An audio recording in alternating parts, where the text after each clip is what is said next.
Cadê a setinha? Olá, boa noite, internautas, amigos e amigas.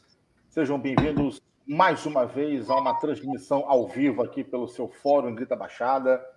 Estamos ainda esperando as pessoas chegarem. Vamos dar aquele famoso um minutinho para que as pessoas cheguem. É assim mesmo, começa com esse suspense de 0, depois vem 5, vem 10, vem 15. Mas é bom que as pessoas já ficam atentas aí à nossa live. Tranquilo.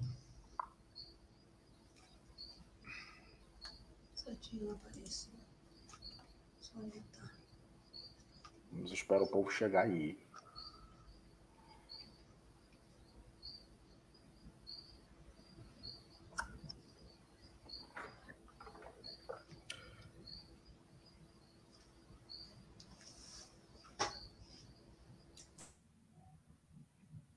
Fábio, onde eu consigo o link daqui para poder compartilhar?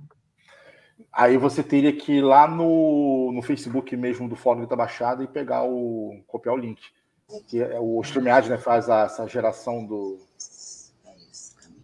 da transmissão. Sem acesso. Estou sem acesso ao Facebook. Peraí, deixa eu ver se eu consigo.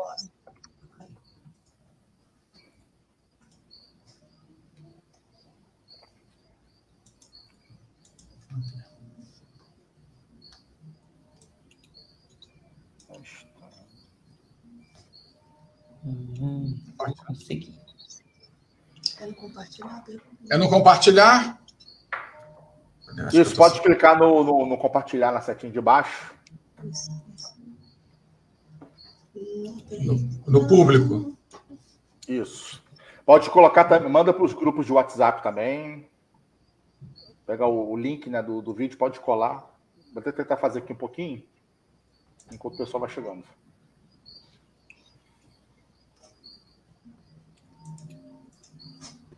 Clica lá de novo. Só que eu não estou enxergando aqui o... o Rio de Paz já compartilhou. Muito bem.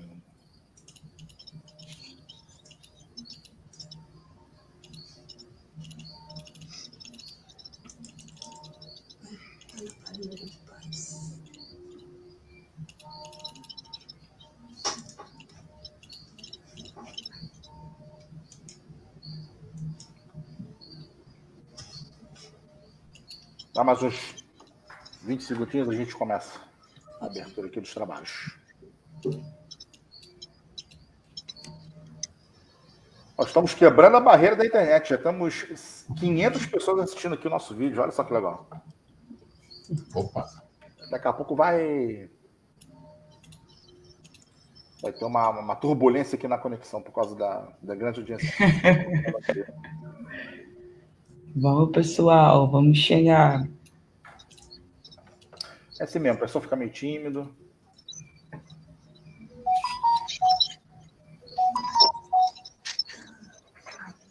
Muito isso, eu vou aqui publicando nos grupinhos do WhatsApp.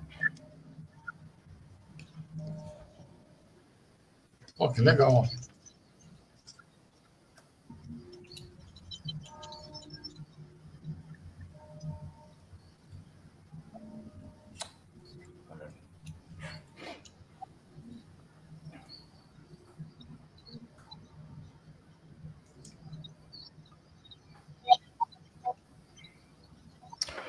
Vamos lá, gente. Vou começar aqui a nossa transmissão. Olá, pessoal. Sejam todos bem-vindos e bem-vindas a mais uma transmissão ao vivo, agora, dessa vez valendo, aqui pelo seu Fórum Grita Baixada. Hoje estamos começando a live Produções Audiovisuais e Desaparecimentos Forçados, em função do dia de hoje, que é 30 de agosto, o Dia Internacional dessas vítimas, né, desse tipo de crime brutal. Já estão aqui comigo os diretores, a dupla de cineastas Laís Dantas, da Quiprocó Filmes, ela que dirigiu o curta Desova, pela Quiprocó Filmes, e também temos aqui Humberto Nascimento, diretor de Cadê Você, pela Rio de Paz Produtora. Aliás, essa live está sendo hoje muito especial, porque nós estamos parceirizando né? É uma parceria entre Fórum da Baixada, Quiprocó Filmes e também a Rio de Paz Produtora, que estão compartilhando o link desse vídeo. Então, também os nossos amigos e amigas internautas, assim que forem aparecendo, vocês podem também compartilhar, né, o link nos seus grupos de WhatsApp, em outros grupos de Facebook, para a gente fazer bombar essa nossa live. Bom, como eu tinha dito, né, hoje é o dia 30 de agosto e, infelizmente, né, ao mesmo tempo que a gente celebra, né, a produção dessas duas peças audiovisuais, é um momento de muita tristeza para centenas, talvez centenas de milhares de pessoas ao redor do mundo que convivem com esse luto, né, em função do desaparecimento de um filho, de outros entes queridos. Para vocês terem uma ideia, dados do Instituto de Segurança Pública do Rio de Janeiro apontam que só no primeiro semestre desse ano, 2.900 pessoas desapareceram aqui no estado do Rio. Isso representa um aumento de cerca de 11% na comparação com o mesmo período de 2022.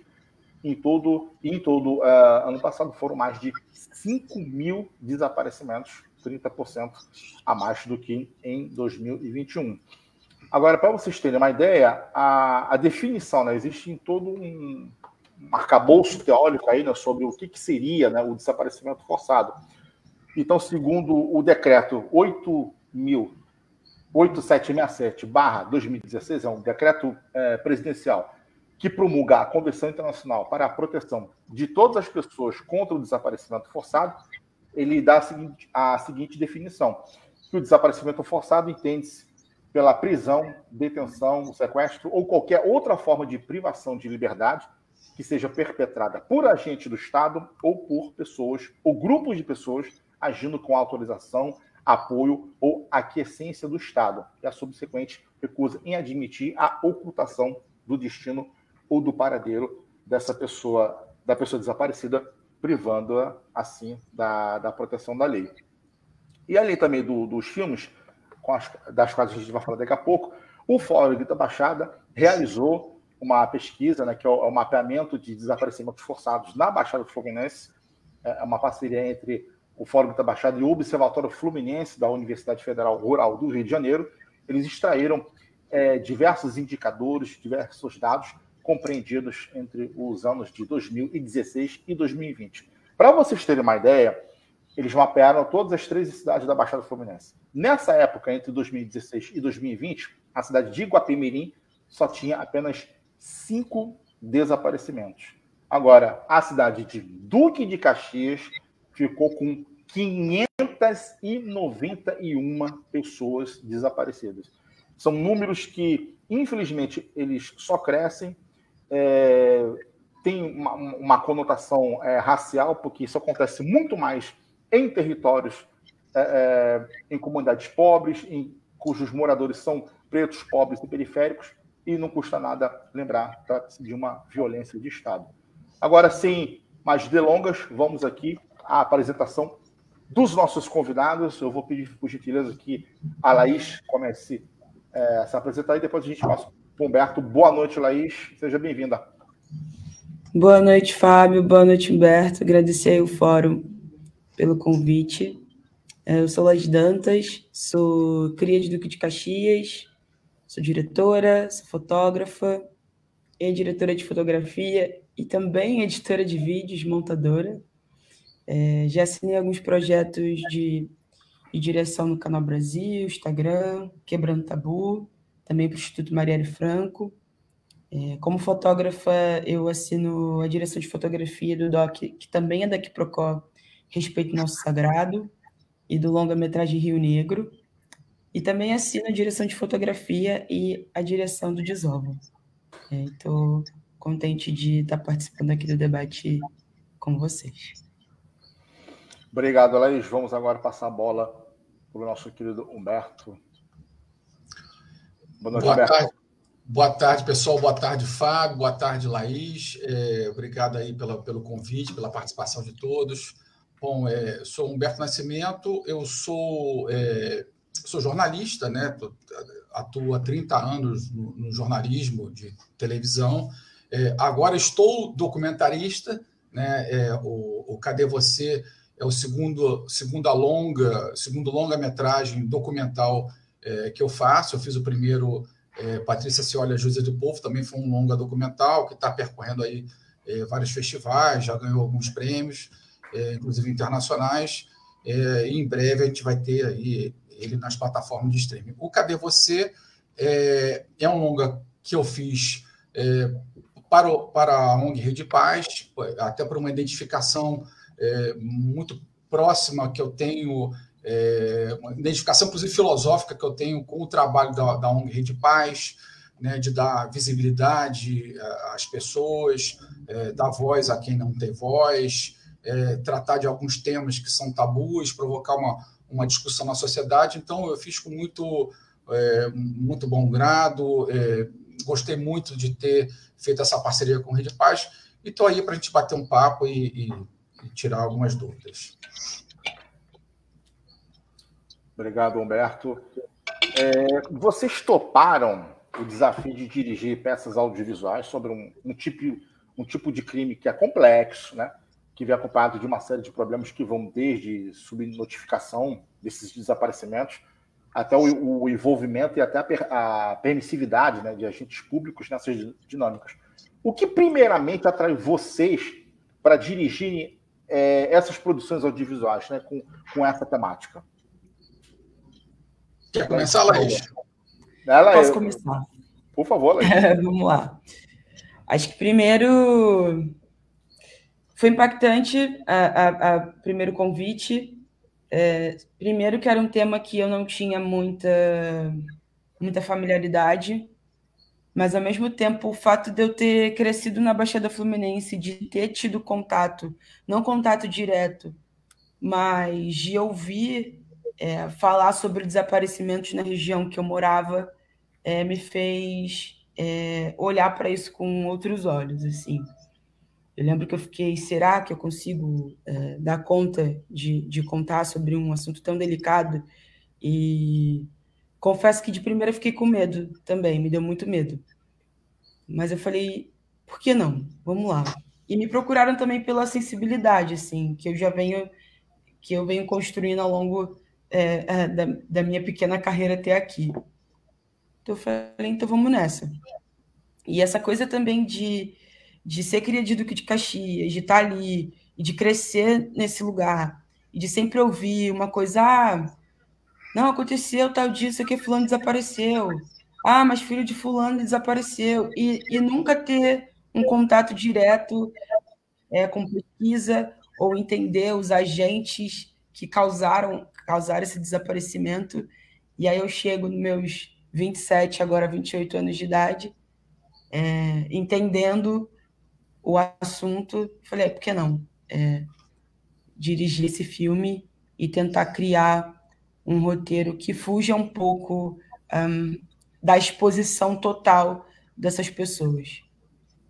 Mas, de primeira foi desafiador. E eu gosto de desafios. Isso aí, Laís. E você, Humberto, quais foram as suas motivações? Não, então, assim, conversando com o Antônio Carlos, que é o diretor da ONG, né, diretor-presidente da ONG Rede Paz, surgiu a ideia de fazer e de avançar, de pegar um recorte que a imprensa não faz. E eu digo isso porque eu sou jornalista, 30 anos atuando. Então, por que não faz? Porque a imprensa tem um limite de atuação, né? E esse limite, muitas vezes, esbarra nos governos, porque quando a gente fala de grande imprensa, e eu sou cria da grande imprensa, eu não sou mais, então por isso que eu estou com mais liberdade para falar, obviamente. Quando você está na grande imprensa, você tem certas amarras para você falar de determinados assuntos, porque você, de certa maneira, a grande imprensa é financiada pelo poder público. Então, é a prefeitura que bota dinheiro, é o governo do estado que bota dinheiro, então você tem certas coisas que você não pode bater. Você deveria, como jornalista, como imprensa, mas a imprensa não faz. Então, como a ONG não tem qualquer tipo de ligação com governos, ela, inclusive, não aceita qualquer tipo de verba pública de espécie nenhuma. Então, me deu a liberdade de tratar desse tema do jeito que eu sempre quis, porque simplesmente desaparecimento é crime. Quando a gente fala de desaparecimento forçado, a gente está falando de 90% dos casos assassinatos, que são empurrados para baixo do tapete. O Fábio colocou aí, quando começou a live, que aumentou 11% o número de desaparecidos forçados. Eu não vi a estatística do ISP em relação a homicídios. Provavelmente, se aumentou o desaparecimento, é bem provável que tenha reduzido de homicídios, porque isso é típico, isso é muito comum, e eu, ao longo da minha carreira de jornalista, eu já vi isso várias vezes. Toda vez que se reduz o homicídio, aumenta o desaparecimento, que é o famoso empurrar a sujeira para baixo do tapete. Quando você não quer que um crime seja, que um corpo seja descoberto, tal, você desaparece com o corpo. Até porque as polícias, elas têm que bater metas de desempenho, tem premiação em dinheiro, inclusive. Então, para a pessoa bater meta, os índices têm que ser reduzidos. E, às vezes, os índices são reduzidos artificialmente, inclusive os homicídios. O homicídio é a principal meta a ser batida de premiação. Se você não reduz o homicídio, provavelmente você não bate aquela meta. A delegacia não bate a meta, o batalhão da área não bate a meta. Então, você tem que reduzir, nem que seja burlando a estatística. E a maneira que eu conheço, que eu conheço de ver, de não só de experiência, mas de relato até de policiais, né? Que já me relataram várias vezes que a maneira de você a situação latindo aí forte. Tem um cachorro latindo aí. Pessoal, desculpa, vou mudar aqui. Tudo bem, querido. E o Humberto caiu. Humberto, daqui a pouco ele volta. Mas, Laís, você quer continuar, então, falando sobre esses desafios de você, como baixadense, de levar às telas esse tema assim, tão sensível, né, para essas pessoas que principalmente são vítimas de desaparecimentos forçados? Por favor, continue a sua análise enquanto o Humberto ele retorna. Continuo. Tô on? Tô. Sim, agora você está. Então, o Dissolve é um filme sobre desaparecimento forçado, mas ele é totalmente centrado nas mães, na visão das mães que perderam os filhos, né? Então tem uma coisa da sensibilidade também que eu escolho usar para contar essa história, assim, para contar esse tema tão pesado e tão cruel, assim. Eu lembro de estar sentada tentando escrever assim um roteiro e chorar para conceber. Porque até falei em algumas entrevistas, assim, é uma situação que você não consegue, tão desafiador, que não existe você se colocar no lugar do outro, assim, não tem esse lugar de vou me colocar no lugar dessa mãe para contar essa história. Não tem isso, não tem como. Então, muitas vezes me parecia impossível contar essa história e me parecia um grande buraco. Um grande buraco contar a história, porque é isso. A gente está falando também da ausência do corpo, né? É uma história que é contada sem o corpo. E é isso, a história dessas mães, você está ali sentado, você está ouvindo, e aí você, não, vou me colocar no lugar, porque tem essa coisa de, não, vou contar aqui, tentar captar a visão dessas mulheres, mas é como se você tentasse entrar e você não consegue, assim, e é angustiante também, é um processo bem doloroso também, contar a história. Acho que o tema em si já é um tema super pesado, mas você encontrar esse tema e tentar transmitir isso em imagens, em narrativa, para contar para o público também é um processo difícil. Muito forte. É isso aí, pessoal. Lembrando que estamos no comecinho ainda aqui da nossa live. Você pode mandar suas perguntas, pode mandar seus comentários aqui para a nossa live do Fórum Guita Baixada. Lembrando que estamos parcerizando essa live hoje com a Quiprocó Filmes e também com a Rede de Paz Produtora, e os seus representantes estão aqui para falar dos seus respectivos documentários. No caso, o Desova, que foi dirigido pela Laís Dantas, e o Cadê Você, que foi dirigido pelo Humberto Nascimento.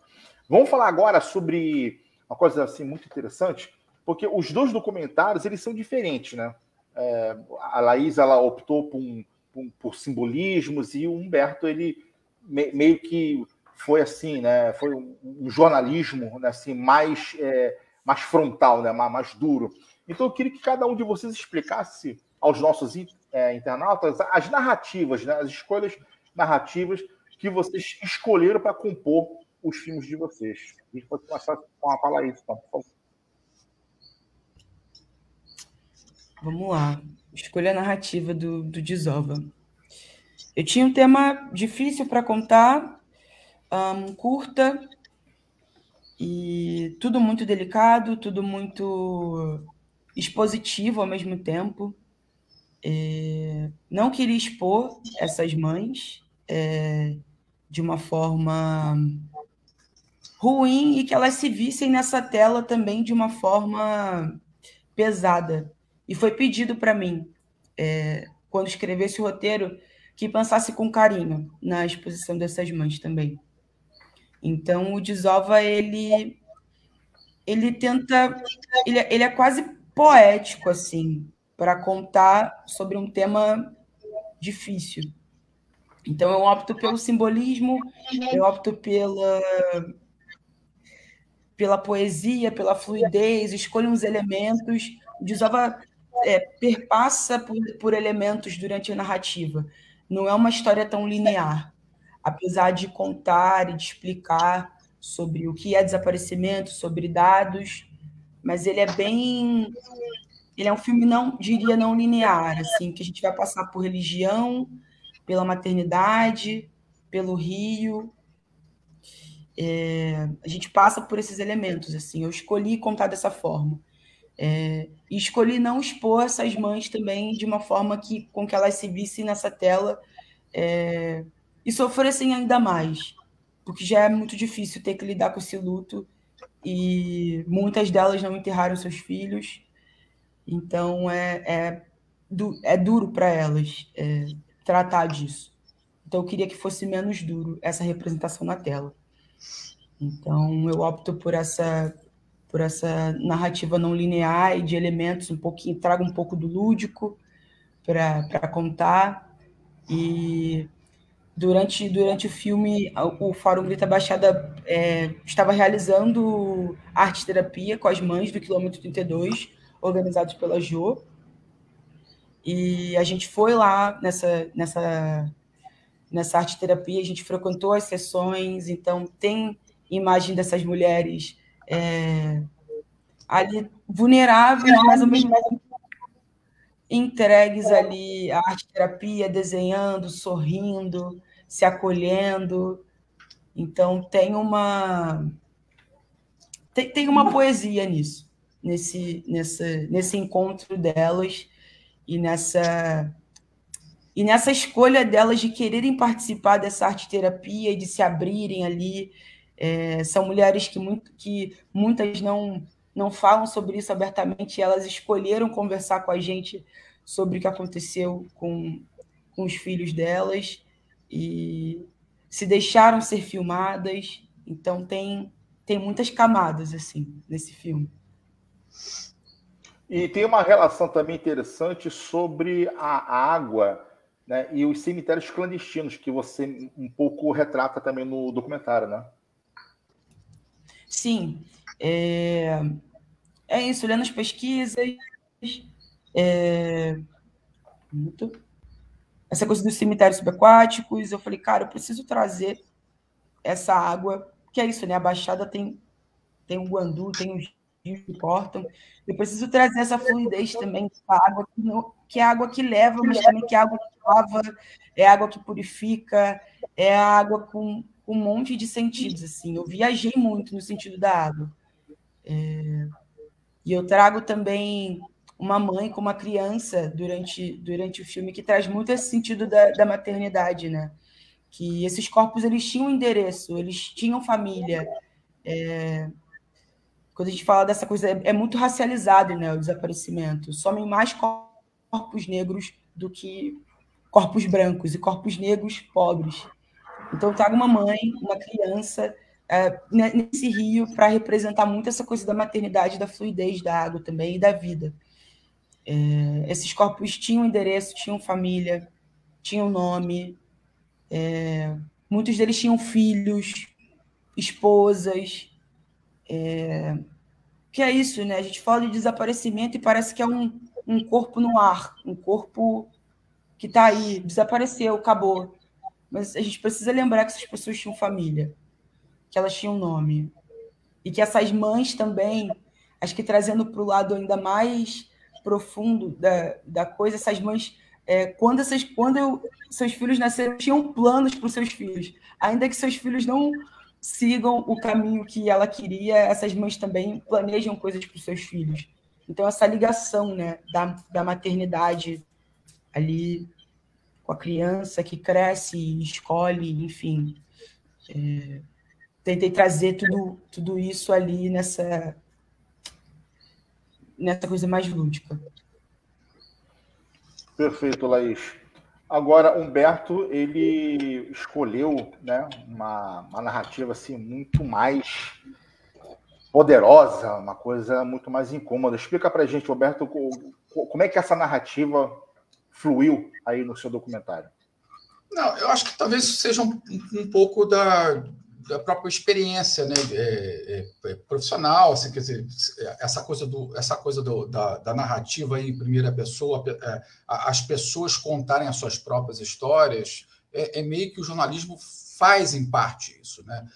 Então eu quis pegar essas histórias com a preocupação, obviamente, todas as mães que deram entrevista para a gente, para o filme, obviamente que a gente, primeira coisa que a gente falou assim, olha, vai ter uma exposição grande, você quer de fato aparecer, você tem algum tipo de preocupação em aparecer, você vai ficar exposta socialmente, isso vai representar um risco para você ou para a sua família.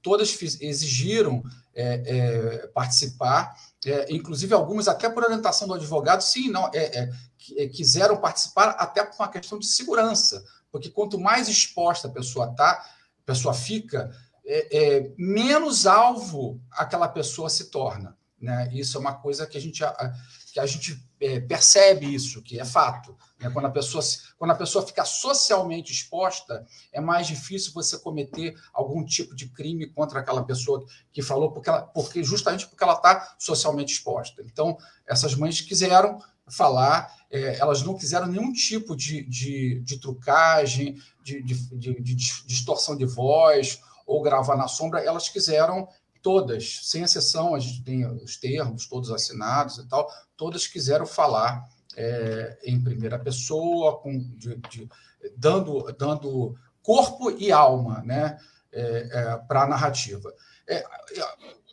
A escolha da narrativa foi uma escolha assim dura. Foi dura e, de certa maneira, foi uma escolha proposital de confronto. Porque a gente quis que esse documento, ele, de certa maneira, ele confrontasse, sim, com o poder público. É um documentário que ele tem a pretensão de incomodar os governos.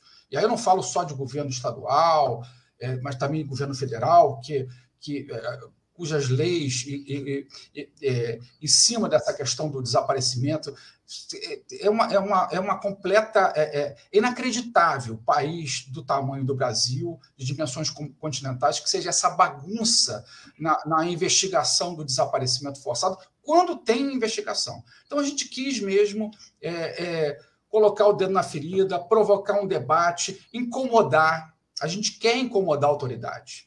Eu acho que para um documentário que se propõe a tocar em temas polêmicos, se ele não incomoda, ele não atinge seu objetivo. Então, a gente quis incomodar e a gente espera que esteja incomodando, entendeu? Porque só com o incômodo é que você provoca, você faz com que as pessoas se mexam e você tem uma resolução, as leis são aperfeiçoadas, enfim, alguma coisa é feita, né?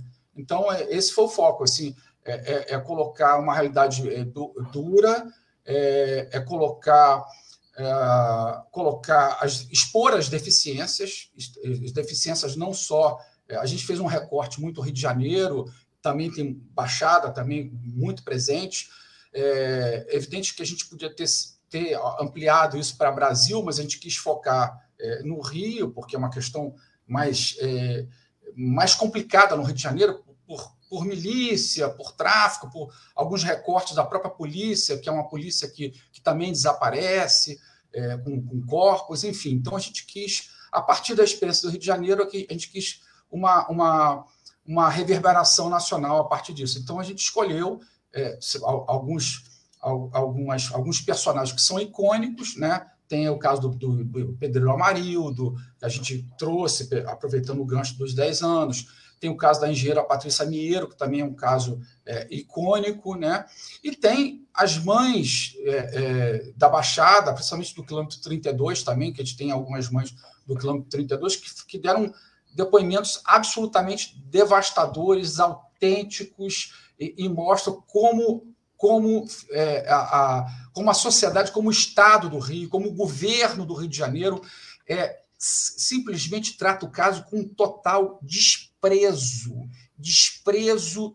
absoluto e profundo. O governo do Estado não faz absolutamente nada, sequer investiga. As investigações são rasas e rasteiras, restritas à capital, porque a Baixada sequer tem uma delegacia de desaparecimento de paradeiros. Ela está restrita ao município do Rio de Janeiro.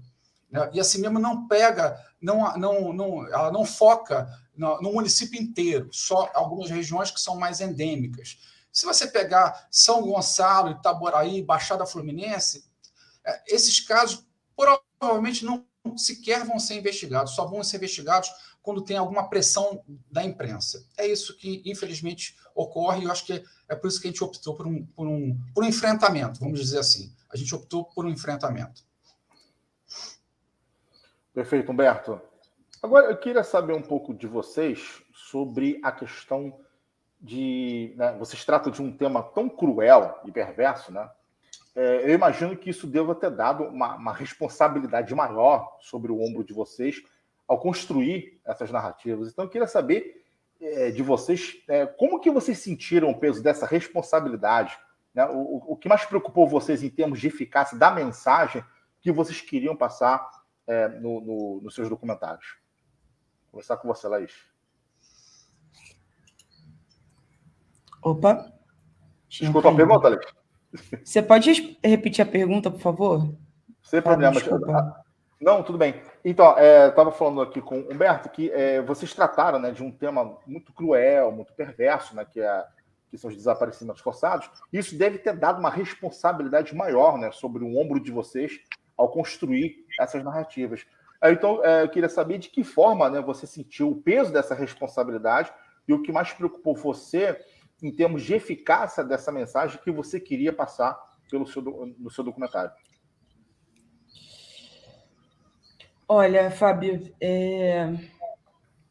difícil falar, assim. Eu fiquei preocupada com uma série de coisas durante a pré-produção do filme. Eu acho que a primeira foi segurança, assim. Eu sou cria da Baixada Fluminense, minha mãe mora na Baixada, é um assunto super delicado. Então, tem uma coisa de você ficar meio com o pé atrás de contar essa história. Eu acho que, sendo cria da Baixada, entendendo quais são as práticas e entendendo como esses agentes se comportam. Acho que esse foi o primeiro impacto que bateu, assim. O segundo foi de como mostrar esse tema, conseguisse passar pela Baixada e também ele conseguisse passar fora da Baixada, assim. Como que as pessoas fora daqui vão olhar para esse filme e vão olhar para o tema, assim. Foi uma preocupação da escolha narrativa também. Analisando, enfim, vários documentários, várias formas narrativas de contar. Escolhi uma forma muito que eu achava que dialogasse tanto com a Baixada e tanto com quem está fora dela. Mas falar para vocês assim que foi um baquezão, assim, porque eu fiquei com muito medo e eu fiquei, cara, é uma responsabilidade muito grande contar uma história assim, uma pesquisa muito densa também, e tentar pegar essa pesquisa e condensar ela e colocar ela num curta também é desafiador. Mas foi isso, assim, foi um mix de consigo, estou preocupada, mas também uma preocupação de contar essa história dentro da Baixada, que uma escola recebesse o Desova, assistisse, entendesse, e também que esse filme fosse para fora do país e as pessoas lá fora também entendessem. Acho que é massa até falar disso. O Desova estreou na Argentina, no FICIP, e levou o prêmio de Festival Internacional de Cinema Político na Argentina. Ganhou como melhor curta internacional. E a forma com que as pessoas veem desaparecimento forçado lá em relação ao Brasil é um assunto totalmente ligado à ditadura. E aí eu fiquei... será que o filme está dialogando também diretamente com a galera lá fora, da forma que eu gostaria de dialogasse? Mas também é isso, é o caminho que o filme vai fazendo e a forma como ele vai chegando nos outros países. Mas é isso, a Argentina tem esse olhar muito para a gente de que o desaparecimento é apenas um resquício da ditadura, apenas. Que ele está para isso e que a Baixada, às vezes, nem está nesse mapa. Duque de Caxias, Magé, quilômetro 32, que lugares são esses dentro desse Rio de Janeiro? Sabe? Nem está dentro do mapa. Então, só de colocar a Baixada Fluminense dentro do mapa imaginário de quem está fora do Brasil, já é um lugar, assim, para a gente estar.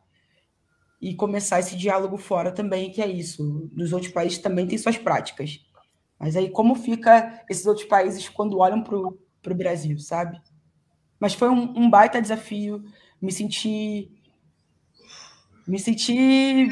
um mix de ansiedade, angústia. Eu acho que é válido falar sobre isso, sobre o processo também de conceber um filme. Que as pessoas, às vezes, acham que a gente pega a pesquisa e vai lá e faz um roteiro e vai para a rua gravar, mas tem a incubação ali, você pega esse projeto, você olha para ele, você dialoga com outras pessoas, você leva para o pesquisador te devolve. Tem uma coisa é isso, dessa narrativa nascer ali nessa troca. Não é só pegar essa pesquisa e ir para a rua filmar. É isso. Perfeito, Laís. E você, Humberto, o peso da responsabilidade fez com que você alcançasse os objetivos pretendidos pelo seu documentário? Eu acho que as metas que a gente traçou, eu acho que a gente alcançou no sentido de provocar essa reflexão, né? A Laís tocou num ponto muito importante nessa questão da ditadura, e o Cadê Você também traz um pouco desse recorte, né? Porque, na verdade, quando você fala, a gente meio que subdivide, né, o documentário. Você tem os desaparecidos pela polícia, você tem os desaparecidos pela milícia, você tem os desaparecidos pelo tráfico. Mas toda essa escola de desaparecimento, ela tem uma única origem, que é a ditadura militar empresarial no Brasil, né? Então, essa forma de desaparecer, esse treinamento, vamos dizer assim, ele começou na ditadura, com os militares, passando para as polícias, e depois isso aí é incorporado pelo jogo do bicho, né? E aí banda da polícia, e vai para a milícia, que a milícia também tem um braço, tem uma parte do Estado está na milícia também, e tal, e o tráfico faz isso por mimetismo, né? Pega essa prática também de desaparecimento, de colocar, de esquartejar o corpo, de jogar no rio e tal. A gente trouxe alguns depoimentos, a gente resgatou alguns depoimentos no Cadê Você, prestados na Comissão Nacional da Verdade. Tem um coronel do Exército que está morto, já morreu, inclusive ele foi assassinado, inclusive até em Nova Iguaçu. Esse coronel Paulo Malhães, ele confessa que matou e ocultou corpos e desapareceu corpos, e ele confessa isso na Comissão Nacional da Verdade de uma maneira muito simples, porque ele sabia que ele não podia ser punido pelo crime, porque o crime estava prescrito por causa da lei da anistia. Então, ele dá todos os detalhes, que cortavam os dedos, arrancavam a arcada dentária e jogavam o corpo no rio, porque na época você não existia exame de DNA, então era a maneira de você mais fácil de desaparecer com os corpos. Você matava a pessoa sob tortura, decepava os dedos para não ter impressão digital, que era a forma de você identificar o corpo, e arrancava a mandíbula, né? Arrancava a arcada dentária e jogava o corpo no rio, simplesmente isso, né? Então, assim, essa escola da ditadura, ela treinou as polícias, treinou a milícia, e o tráfico acaba incorporando e repetindo isso, porque de tráfico não se espera nada a não ser o crime estar à margem da lei, né? O que você não espera isso de forças policiais, obviamente, né? Mas infelizmente é o que acontece muito no Estado, e a gente procurou trazer isso como denúncia, como um elemento do passado que continua sendo utilizado até hoje, né? E por que até hoje é utilizado? Porque as pessoas lá de trás, do passado, não foram punidas. Quando você anistia uma pessoa que cometeu um crime hediondo, você simplesmente está sinalizando que aquela pessoa, que outros podem fazer também, porque nada vai acontecer, porque foi anistiado. Então, isso foi um erro, né? Também a gente quis trazer essa reflexão. A lei de anistia no Brasil foi um erro gravíssimo dos governos. Foi um erro gravíssimo dos governos, a pretexto de você ter distensionar o ambiente político, né? Vamos deixar para lá, o que passou, mas não, aquilo foi um erro, né? Na Argentina, você tem, a Laís tocou o exemplo da Argentina, na Argentina você tem ex-presidente preso, prisão perpétua. Ex-presidente, o Rafael Videla, prisão perpétua, por tortura ou ocultação de cadáver. Entendeu? No Brasil, a gente não teve ninguém, absolutamente nenhum militar preso e condenado por tortura e desaparecimento de corpos. E foram várias pessoas. Oficialmente, são 420, 430 mortos desaparecidos na ditadura militar. Isso estou falando só de uma classe média, normalmente branca e tal, que são os casos mais conhecidos. Mas se você pegar regiões periféricas, onde as famílias sequer foram fazer a notificação desses desaparecimentos, o número multiplica aí por 3 ou por 4. Interessante a sua análise, Humberto, e ela casa muito bem com a próxima pergunta, porque, na verdade, se a gente for analisar, né, essa tecnologia macabra, né, de desaparecer os corpos, incluindo, né, as mutilações, elas não cabem somente no período de ditadura civil-militar no Brasil. Se a gente fizer um recorte histórico, aliás, um recuo histórico, a gente pode perceber que, por exemplo, no período da escravização, né, quando teve, né, o genocídio do povo negro, as embarcações, né, os navios negreiros, muitos corpos eram jogados no mar, muitas pessoas desapareceram em terra. Então, na verdade, quando a gente faz esse recuo histórico, o próprio desaparecimento forçado ele tem, né, um componente racial, né? Acho que é um pouco isso que antes de mais nada, se a gente for, né, Laís, se a gente for resgatar historicamente, né, a origem desse processo de desaparecimentos forçados, a gente vai remontar lá para a época da escravidão, não é isso? Fábio, sim. Eu acho que tem uma coisa... Eu acho que tem resquício da escravidão, tem resquício da ditadura, mas eu acho que trazendo para o imaginário da Baixada, né, e para uma linguagem que se cabe, cabe mais ali para o que minha mãe vai entender e porque a galera da região onde eu morava vai entender, cai no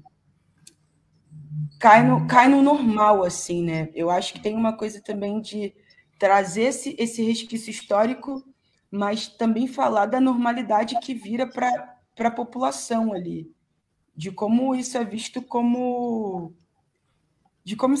um ato comum, de que aconteceu e eu não vou falar, ou se eu vi o corpo, como Jô me contou de várias vezes que viu corpos descendo o Rio Guandu, e você não avisa porque você tem medo de que vai acontecer alguma coisa com você.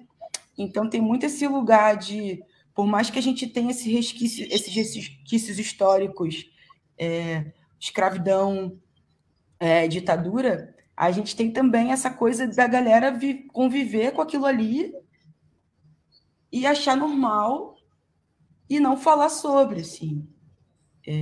Por temer pela família, por temer pela própria vida. E é isso, que também é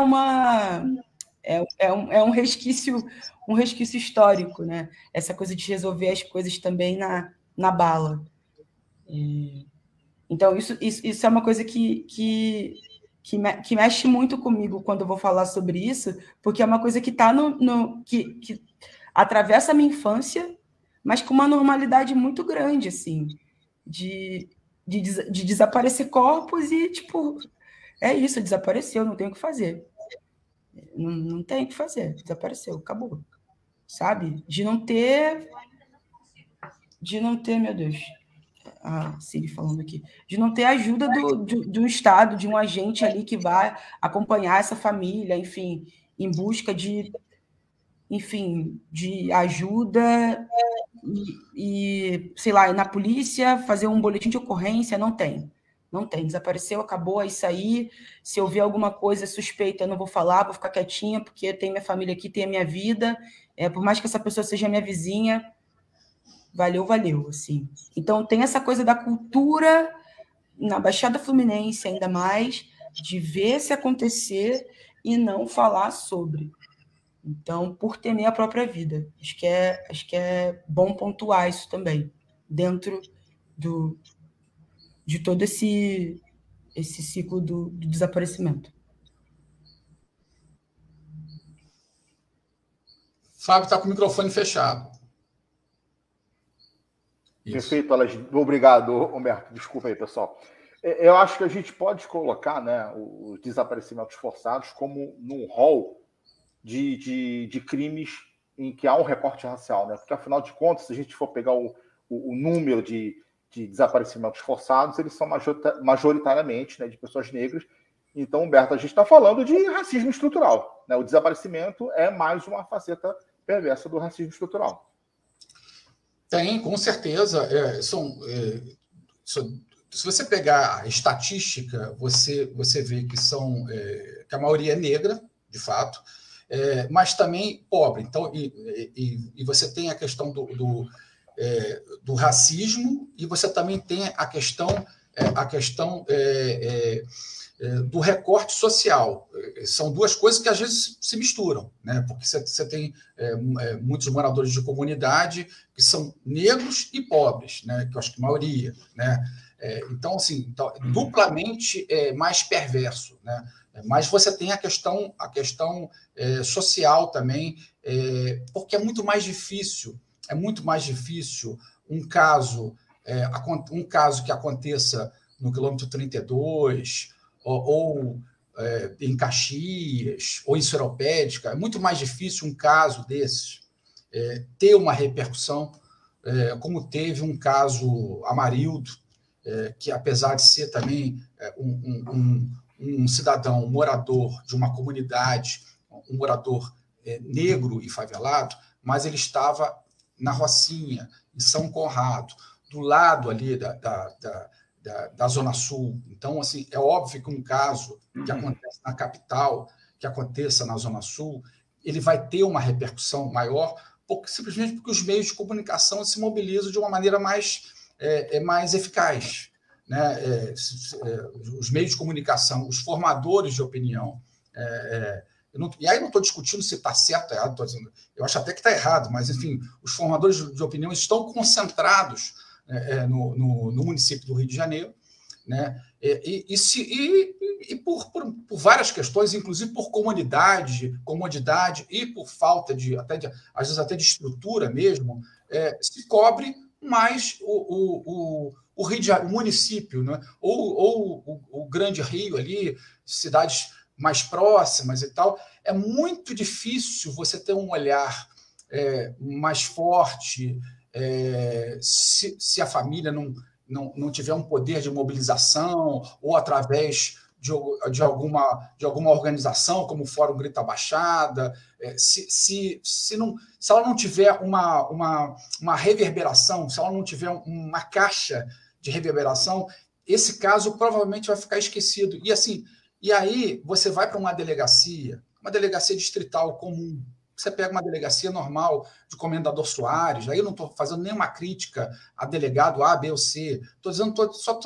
Vou falar só uma coisa que é óbvia. Um delegado está lá 50 crimes por dia. Então, ele tem homicídio, assalto, latrocínio. O que ele vai priorizar? Esses crimes ou ele vai priorizar o desaparecimento? Provavelmente o desaparecimento vai ficar lá numa gaveta. E se passar 2, 3 dias, se ninguém fizer uma pressão em cima, aquilo não vai sequer ser tocado mais, sequer vai ser investigado. Infelizmente, isso é a realidade. Se é uma delegacia distrital, que ela não é especializada em desaparecidos, se ela tem 50 casos por dia, e se ela tem que dar conta de tudo, do homicídio até o desaparecimento, ela vai priorizar o quê? Ela vai priorizar o homicídio. E por isso que muitas vezes se mata e se esconde o corpo como um desaparecimento, porque sabe que esse caso não vai ter a investigação que merecia. Porque um caso de homicídio, ele tem uma delegacia especializada. Aí na Baixada você tem a delegacia de homicídio da Baixada. Entendeu? Aí teria um olhar mais direcionado. Mas um desaparecimento não. Enquanto esse caso está só como desaparecido, ele não está como homicídio. Ele, em tese, pode ser um homicídio, mas não se tem a certeza. Pode ter uma suspeita que é um homicídio ou não. Até ter uma suspeita e essa investigação ser direcionada para um homicídio, já se perdeu um tempo danado que pode ser precioso na investigação. E o tempo, no caso do desaparecimento forçado, faz toda a diferença. Porque se passar 1, 2 meses, você perde provas, você perde elementos, e talvez o caso nunca seja esclarecido. Infelizmente, a gente tem isso. Enquanto não houver uma segmentação, uma priorização desses casos, né, delegacias especializadas em maior número, né, para desaparecidos, a gente vai ter, infelizmente, a repetição desses casos porque é cômodo. Mais uma vez, é cômodo para o crime e é cômodo para a polícia empurrar tudo na conta do desaparecido. Desaparecido. Então, eu consigo reduzir o dado estatístico de homicídio porque é desaparecido. Desaparecido pode ser qualquer coisa. Infelizmente, interessa ao governo, interessa à polícia. Essa que é a verdade. Perfeito, Humberto. Pessoal, estamos começando a nos encaminhar para o final da nossa live. Incrível, né? Como uma hora se passa tão rápido. Então, a gente acho que temos tempo para fazer, de repente, só mais umas 2 perguntinhas. Eu queria saber de vocês como é que foi extrair os depoimentos, né, dessas mães, dessas pessoas que tiveram os seus entes queridos desaparecidos de forma tão brutal. Como é que foi o cuidado, como é que foi essa conversa quase psicanalítica, no sentido de ter objetividade, mas, ao mesmo tempo, trabalhar a dor dessas mães, a saudade, o luto. Queria que vocês falassem um pouquinho sobre isso, hein, Laís? Vamos lá, acho que diferente do Humberto, que é jornalista, acho que eu fiz publicidade, fiz comunicação, então passei por algumas matérias na faculdade que me aproximavam um pouco desse cunho jornalístico, mas nada parecido com o que foi na pesquisa de Desorba, assim.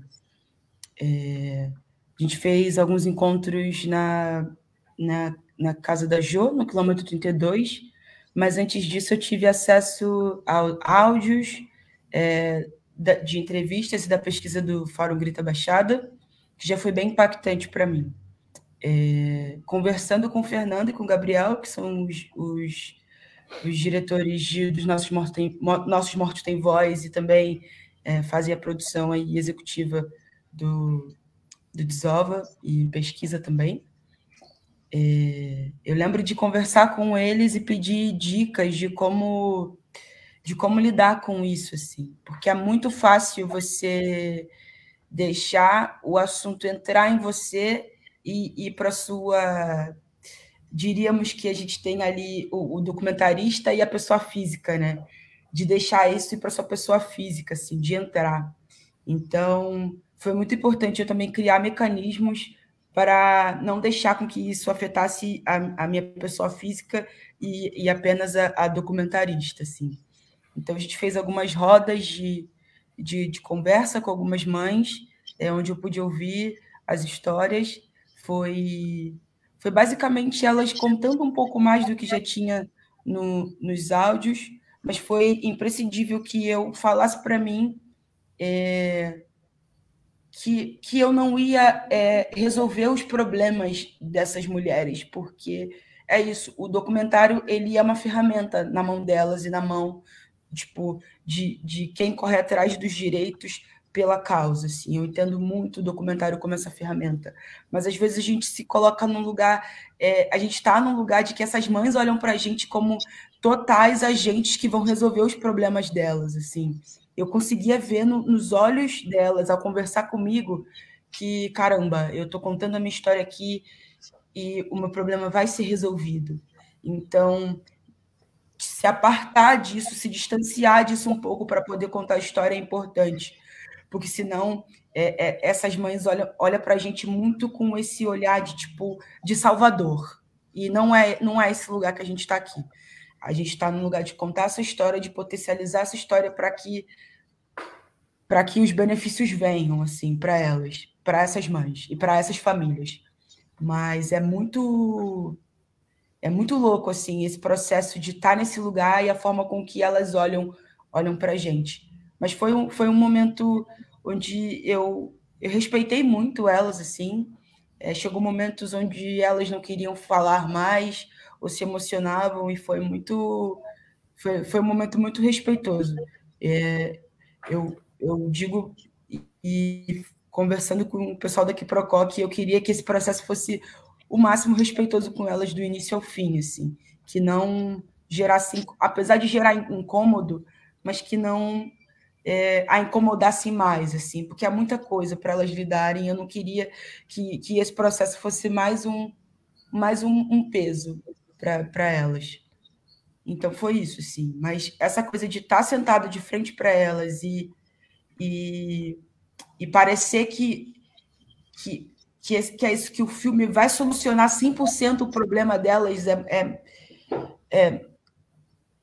é desafiador, né? Ao mesmo tempo, o filme vai chegar, vai falar, a gente está correndo, e ao mesmo tempo é meio triste, assim. Mas separar essa veia do documentarista e da pessoa física foi total importante no processo para mim, que não tinha experiência dessa entrevista direta, assim, de estar de frente para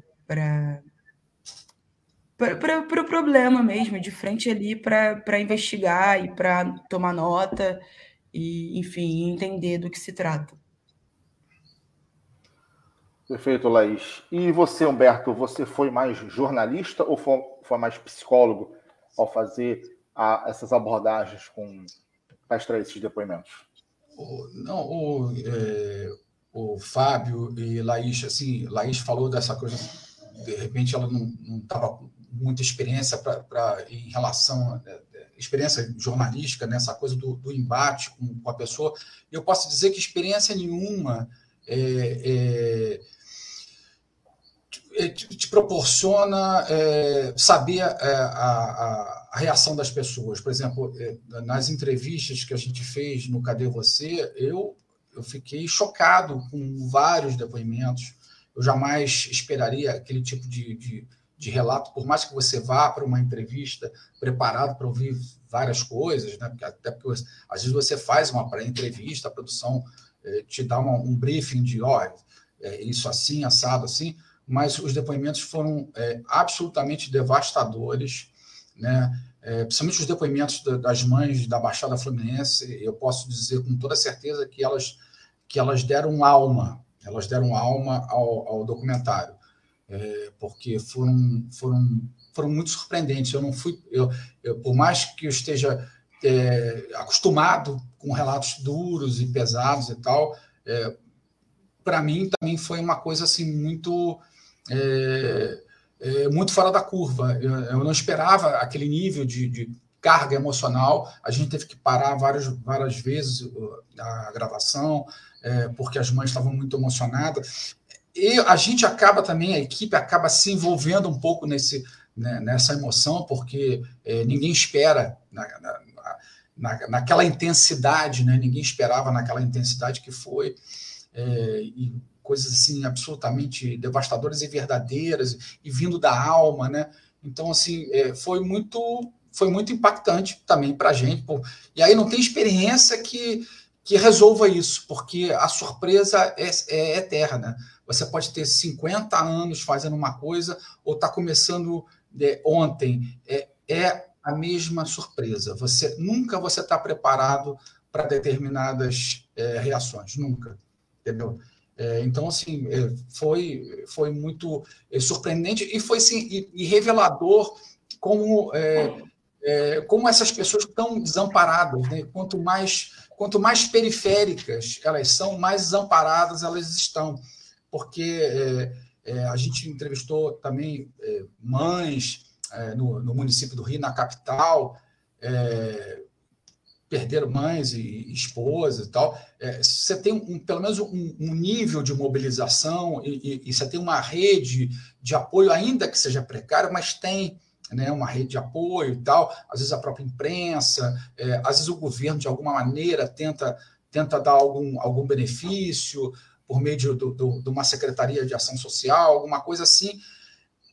Mas a gente vai para a periferia, a gente vai principalmente para a Baixada Fluminense, a gente não vê nada, absolutamente nada. Essas mães estão sozinhas com uma apoiando a outra. Isso que causa dor, né? Porque elas são vítimas duas vezes. Elas são vítimas de crimes, porque foram crimes, seus filhos foram mortos e os seus corpos não apareceram, e elas não têm apoio nenhum. Não tem apoio nenhum do Estado. Isso é muito cruel, né? E as pessoas precisam saber disso, né? Infelizmente, o Brasil, às vezes, ele não é solidário porque ele desconhece as próprias dores dos seus compatriotas, dos seus conterrâneos. Então, a gente tentou, de alguma maneira, mostrar um pouco dessa dor. E foi duro também para a gente. Contar as dores alheias também é dolorido. Também o processo de fazer, de captação, de montagem, também é um processo também dolorido, porque você se debruça com dor alheia e ninguém sai ileso depois de uma experiência dessa. Ninguém sai ileso, ninguém sai rindo, sabe? É tudo muito sofrido, entendeu? E também montar, editar, entrevistar, também é muito dolorido para todo mundo. Perfeito, Humberto. É realmente muito difícil, né? Tanto os dois documentários trazem muito, né? Essa coletânea de sensações que realmente nos abate, nos impacta. Né? Bom, eu acho que só fazendo um adendo ao que o Humberto disse sobre a dor, que são famílias adoecidas, né? A gente traz as mães, mas é uma coisa que afeta toda a família, assim. É toda a linha, assim. É a mãe, a irmã, o filho da irmã, da tia, da prima, é uma linha, assim. É meio que rasga e vai abrindo, assim, para a família inteira. E essa coisa dessas mães estarem, sozinhas, né? Se organizarem sozinhas, sem apoio do Estado ali, a força delas. Às vezes está concentrada a força em uma mãe só, que levanta as outras. E essas mães que perdem mães pelo caminho, né? Eu vi relatos da Jo de que mães morreram de depressão, assim, e de outras doenças por conta do desaparecimento de seus filhos. Então, é muito devastador, assim, e é uma coisa que vai rasgando a família. É doído, é triste. Sim, demais, Laís. Obrigado pelo seu depoimento. Gente, nós infelizmente chegamos ao teto aqui da nossa live. Queria muito, em nome do Fórum Grita Baixada, agradecer a presença de vocês. Cada depoimento de vocês foi muito enriquecedor. Agora a gente pode ir para as considerações finais. E aproveitem e divulguem o documentário de vocês, onde que eles vão ser exibidos, enfim. A gente começa então com a Laís e encerra com o Humberto.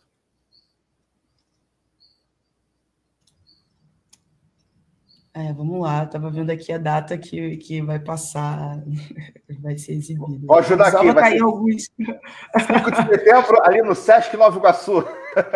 5 de setembro no Sesc Nova Iguaçu. O Desova também foi selecionado para a mostra Brasil e Movimentos em Paris, que acontece em setembro, final de setembro e outubro.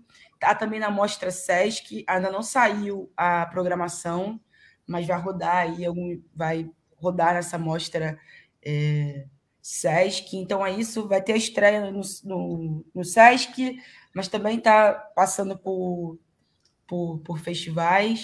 Eu espero muito, de verdade, que o Desova seja uma ferramenta de transformação aí dentro desse circuito que ajude realmente na criação de políticas públicas para que o desaparecimento não seja só mais um crime qualquer, como o Humberto trouxe. É difícil morre, e aí é fácil para a polícia falar que desapareceu. Então, eu espero que o filme seja uma ferramenta de transformação e que essas mães que ainda não assistiram, né? É isso, o filme ainda não foi assistido por essas mães. Então, eu espero de coração que elas gostem do filme, assim, porque foi pensado nelas, apesar da temática difícil e dolorosa. Eu costumo falar que é um mix de sensações quando eu vou falar de Desova, porque ele é um tema... É isso, a gente tem o prêmio na Argentina, a gente tem um filme passando por festivais, é muito importante que esse tema chegue nas pessoas. Eu fico feliz disso estar acontecendo, mas ao mesmo tempo é muito triste estar falando de um tema tão doloroso. Então, toda vez que eu vou falar, é sempre um mix de sensações. Eu nunca sei o lugar que eu estou para transmitir emoção, mas de verdade eu espero que seja uma grande ferramenta aí na mão dessas mães e dessas famílias na busca por direito e políticas públicas. É isso. Obrigado, Laís. Humberto, suas considerações finais, por favor. Agradecer aí o papo contigo, Fábio, com a Laís, prazer enorme conhecer, e convidar a todos que não tiveram a oportunidade de conhecer o Cadê Você. O Cadê Você está disponível publicamente, ele está no YouTube, no canal no YouTube, o canal do Rio de Paz Produtora, tá? Você pode acessar lá, assistir, é um longa documental, cerca de 1h20, dá para assistir pausando, comendo uma pipoquinha, ou enfim, chamando a família para debater esse tema, que é um tema tão importante, né? E a gente espera muito que eu acho que o objetivo principal é provocar uma reflexão, né? Assim, se conseguir provocar, porque não é só a pessoa assistir e ficar triste, né? Porque é óbvio que um documentário, tenho certeza, ainda não tive a oportunidade de ver o da Laís, quero muito, mas óbvio que, como são temáticas pesadas, é evidente que a pessoa não vai assistir e vai sair do cinema leve. São temáticas pesadas, é evidente que o objetivo de um documentário não é ser leve, né? Então, o objetivo não é um entretenimento, é provocar uma reflexão, tanto dela quanto o meu. Então, é óbvio que apesar das temáticas, cada um ter escolhido uma forma de contar essa história, esse drama, o objetivo é o mesmo, né? De que as pessoas saiam ou do cinema, ou da sua casa, no convívio com os amigos, assistindo pela televisão, pelo celular, não interessa. O que a gente espera é que as pessoas saiam com o sentido de que, bom, a gente precisa fazer alguma coisa para mudar. Tudo bem, tem essa denúncia, e qual é o nosso papel como sociedade nisso tudo? A gente vai ficar só assistindo, esperando o próximo desaparecido, a próxima família enlutada, a próxima família ser devastada pela essa dúvida, né, e dor do desaparecimento, ou a gente vai mobilizar, vai obrigar o poder público, de alguma maneira, a dar uma solução, ou pelo menos tentar minimizar a dor dessas famílias. Eu acho que esse é o nosso papel como formadores de opinião, né, promovendo filmes e debates e tal, e também um papel que cabe aos governos, né, aos políticos, aos governantes, dar um mínimo de solução possível para essa família, porque não é aceitável, o país como o Brasil conviver com um universo de, sei lá, de cerca de 700 mil pessoas desaparecidas em 10 anos. Entendeu? Isso é absolutamente inaceitável, né? Então, algo precisa ser feito, né? Não é possível que a gente só vá empurrando as coisas com a barriga e nada se resolve. Então, eu acho que cabe a nós também, como sociedade, exigir que as coisas que tenham um desfecho, né, que não o atual. É isso. Tá bom, gente. Eu, em nome do Fórum Grita Baixada, agradeço a presença de Laís Dantas, pela Cofilmes, Humberto Nascimento, pela Rio de Paz Produtora. E lembrando que esse vídeo vai estar no nosso canal do YouTube para que vocês vejam e revejam. E vão aos cinemas, vão aos circuitos de exibição, vejam Desova e vejam Cadê Você? É uma forma de vocês se informarem e não serem enganados. Então, para todos e todas, uma boa noite e até a próxima transmissão aqui pelo seu Fórum da Baixada. Até!